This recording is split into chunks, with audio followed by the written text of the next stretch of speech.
तो आइए फ्रेंड्स, हम अपना बाकी का बचा हुआ काई स्क्वायर का पोर्शन कंप्लीट करते हैं।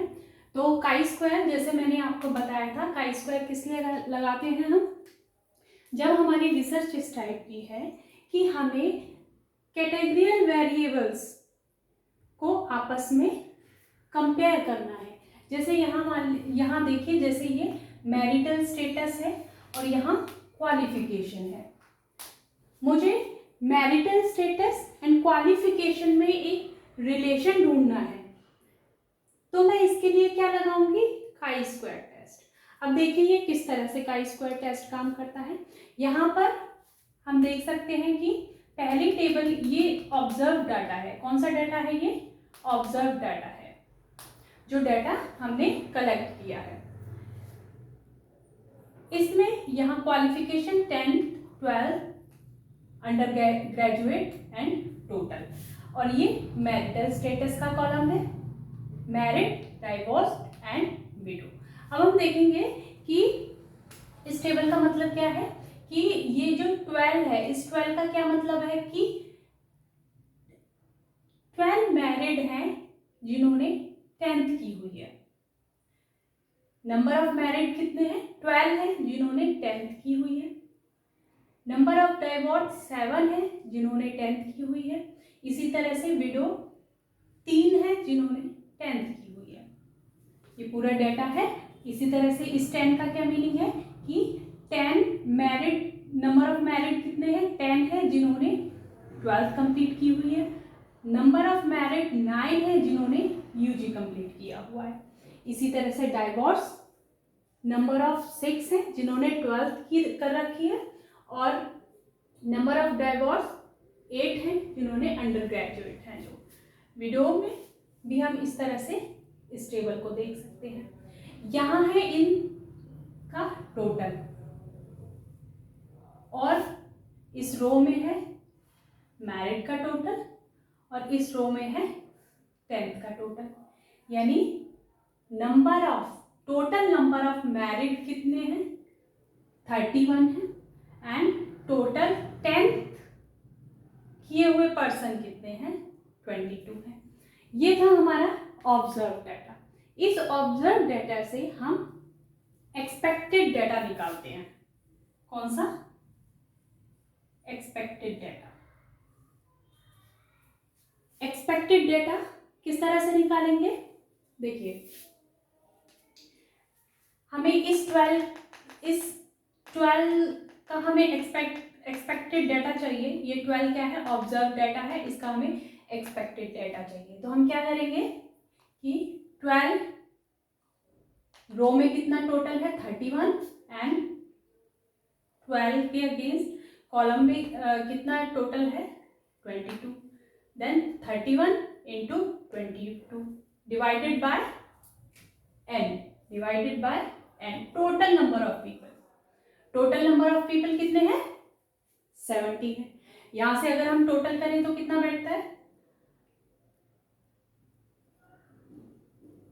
70, और यहां से भी टोटल करें तो कितना होगा? 70। क्लियर? तो हम क्या करेंगे, यानी हमने क्या किया, किस तरह से हमने एक्सपेक्टेड डाटा निकाला? Total column into total row divided by n, number of person. हमने क्या किया?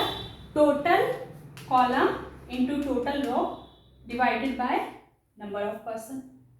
टोटल, इसके लिए कौन सा टोटल होगा?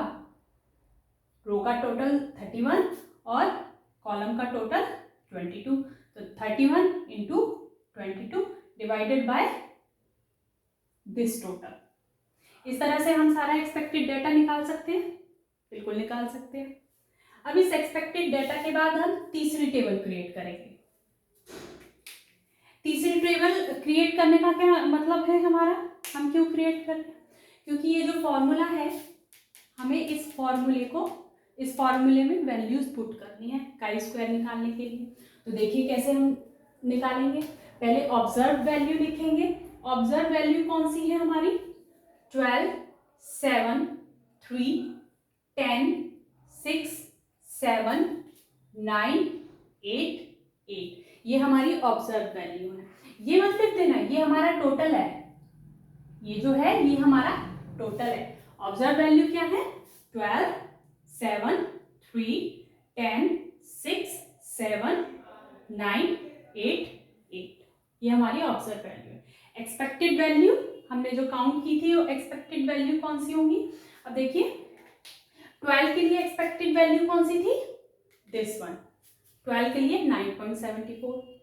7 के लिए एक्सपेक्टेड वैल्यू क्या थी? 7 का यहाँ रो का टोटल एंड 7 का कॉलम का टोटल डिवाइडेड बाय 70। हमारी वैल्यू क्या आई? 6.6। तो हमने क्या लिखा?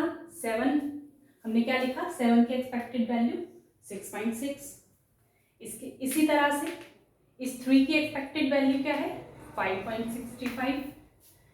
3 की एक्सपेक्टेड वैल्यू 5.65। इस तरह से हमारे 10 की एक्सपेक्टेड वैल्यू 10.18, 6 की 6.9, 7 की इस 7 की एक्सपेक्टेड वैल्यू क्या है? 5.91। इस तरह से हमने एक्सपेक्टेड वैल्यू लिखी। अब हम क्या करेंगे? Observe value minus expected value, observe value minus expected value. हमने इन वैल्यूज को माइनस किया, आंसर ये आया। ठीक है, अब इसका हम क्या कर देंगे? स्क्वायर कर देंगे। इसी तरह से हमने इसको इसमें से माइनस किया, ये माइनस करके वैल्यूज आए। अब हमने क्या किया? इसका स्क्वायर कर दिया। स्क्वायर क्यों करते हैं हम किसी भी वैल्यू का? ज्यादातर स्टैट में देखा होगा हम स्क्वायर करके लेते हैं। स्क्वायर करने का क्या मतलब होता है? जैसे देखिए ये वैल्यू हमारी माइनस में आ रही है, ठीक है, हम स्क्वायर करेंगे, इसको प्लस में ले आएंगे, तो माइनस से बचने के लिए हम इसको स्क्वायर करते हैं। तो हमने इसका स्क्वायर किया, यहाँ इस वैल्यू का स्क्वायर किया, इस वैल्यू का स्क्वायर किया, वी गॉट दिस वैल्यू। अब हम क्या करेंगे? This value divided by expected value, यानी इस वैल्यू को इस वैल्यू से डिवाइड कर दिया। इस तरह से आंसर आया। इसी तरह से यहाँ पर जो वैल्यूज आई होंगी उनको डिवाइड किया, ये आंसर आया। इस वैल्यू को इस वैल्यू से डिवाइड किया, ये हमारी वैल्यूज आई। अब हम क्या करेंगे? इन सारी वैल्यूज का टोटल करेंगे, इन सारी वैल्यूज का टोटल करेंगे। समेशन का स्क्वायर क्या होगा हमारा? इन वैल्यूज का टोटल किसका? Observe minus expected square upon में एक्सपेक्टेड। इसका हम यहाँ पर सम करेंगे, टोटल करेंगे। टोटल किया, यही टोटल क्या है हमारा? काई स्क्वायर की वैल्यू। यही टोटल क्या है हमारा? काई स्क्वायर की वैल्यू। फॉर्मूला यही था हमारा, observe value minus expected value का square divided by expected value. Observe value minus expected value square divided by expected value, यही था हमारा फॉर्मूला। इसी को हमने, इस फॉर्मूले को हमने पुट किया। बस हमने अब ये क्या कर दिया? इस फॉर्मूले में जो वैल्यूज आई थी उन वैल्यूज का क्या कर दिया हमने? समेशन, टोटल कर दिया। और वही क्या है हमारी? काई स्क्वायर की वैल्यू। यहाँ तक क्लियर है? आई होप आपको ये वीडियो क्लियर होगी।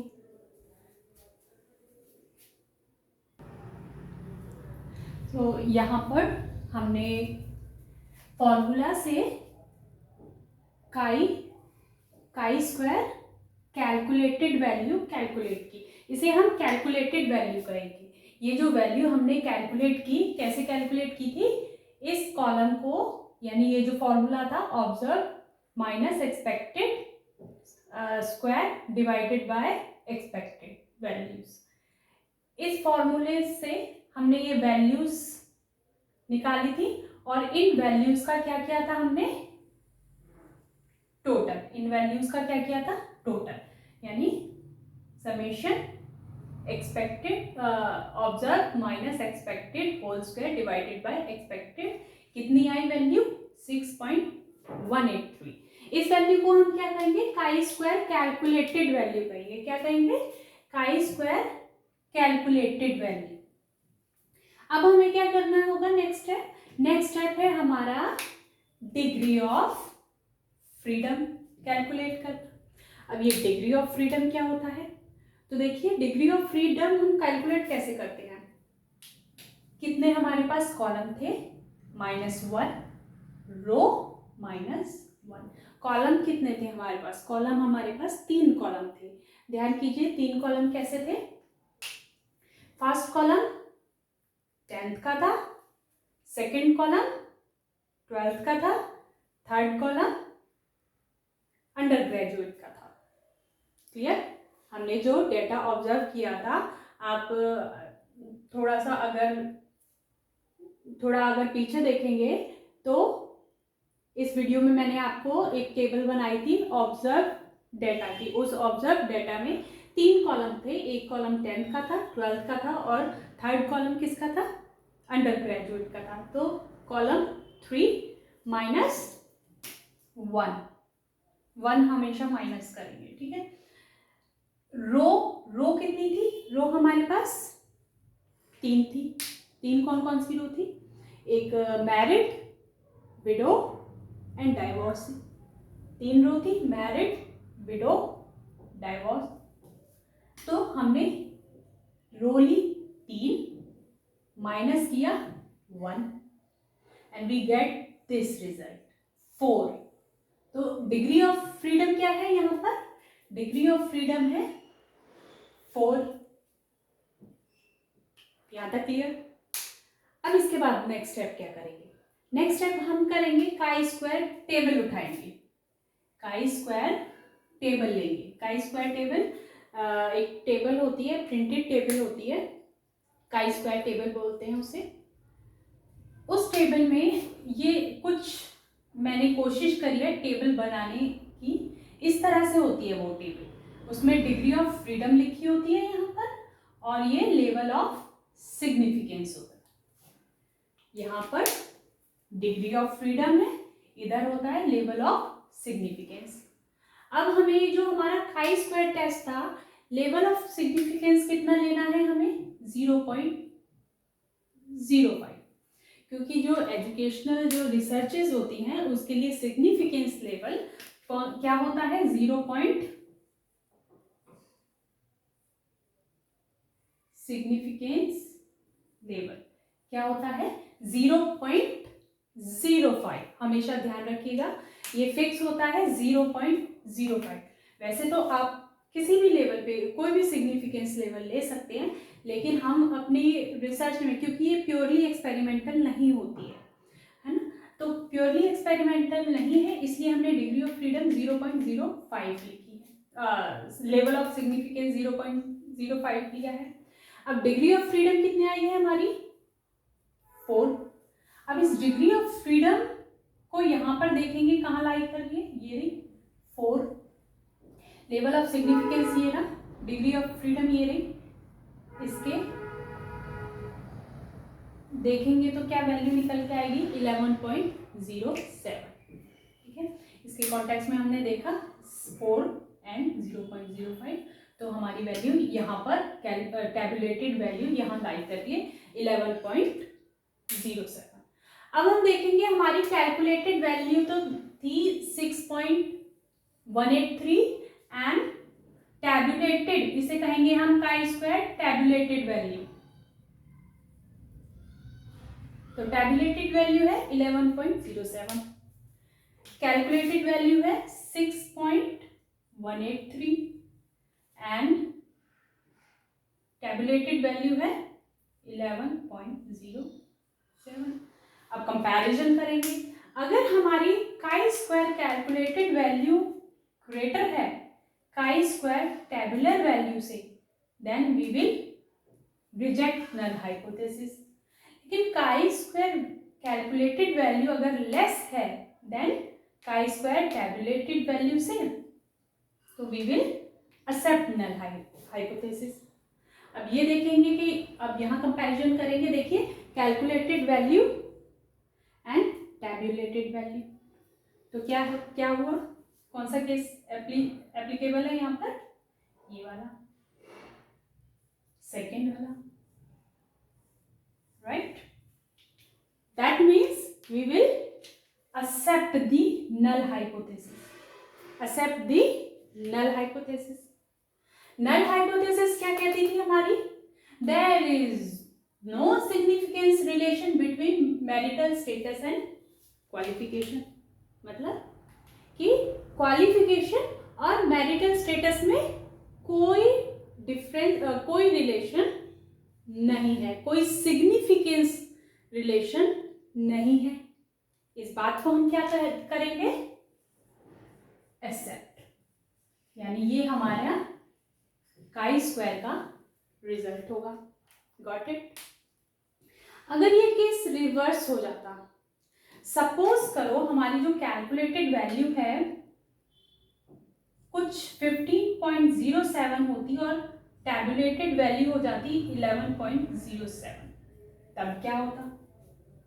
तब फर्स्ट नंबर वाला जो केस है वो अप्लाई होता, रिजेक्ट नल हाइपोथेसिस, यानी जो हमारी हाइपोथेसिस थी उसको हम रिजेक्ट कर देते। रिजेक्ट करने का क्या मतलब था? कि इसको कहते कि ये ठीक नहीं है, ये गलत है, रिजल्ट इसके विपरीत है। यानी क्या होता? There is significance relation between marital status and qualification. अगर इसको हम रिजेक्ट करते, इस हाइपोथेसिस को अगर हम रिजेक्ट करते तो क्या कहते हम? कि there is significance relation between marital status and qualification. That means marital status and qualification का आपस में रिलेशन है। बिल्कुल सही। अब काई स्क्वायर हमारा यहाँ पर हुआ खत्म। नेक्स्ट वीडियो में हम जो डेटा है स्केल ऑफ लेवल है उसको पढ़ेंगे।